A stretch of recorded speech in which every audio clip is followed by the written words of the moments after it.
Hi, my name's Kathryn Bevis. I'm a poet, and my debut pamphlet, Flamingo, is just out with the wonderful Seren Press. So I have one secret and three golden rules to give you today. So the secret is I absolutely hate writing. I hate the blank page, the imposter syndrome. I hate being made to read out in workshops. And the reason for this is that my first drafts always stink. Often have, the kernel of what I want to say inside them. So they're incredibly precious for that reason, but they are wild and gnarly and would not do well if I were to send them somewhere. So my three golden rules are all about editing, which I'm absolutely in love with. First rule then for me is to keep every draft.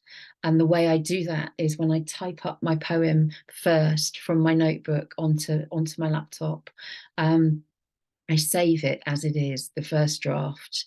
And then if I want to work on it, I copy and paste that first draft underneath itself, and I only work on what's pasted underneath. So over time, I build a rolling Word document of drafts of the poem. And that way I don't lose anything by editing. So 50% of the time, it's a bit like being in the opticians and having those ginormous goggle glasses on.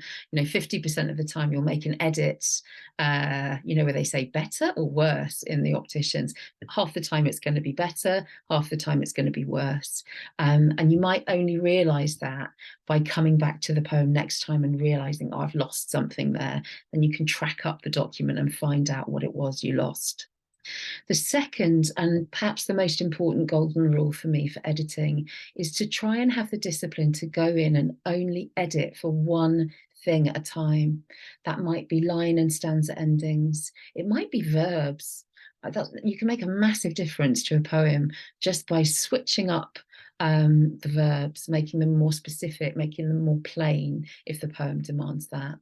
I might go in and look at imagery another time and just think, are all these images as fresh as they should be, or have I heard them somewhere before?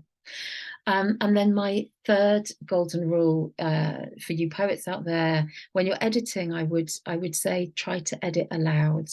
And that's going to mean that your poems will want to sing to you in a stronger way.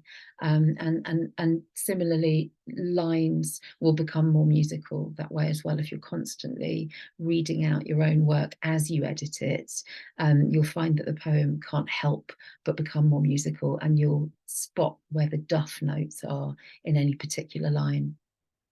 Thanks so much for listening. I hope that's of help.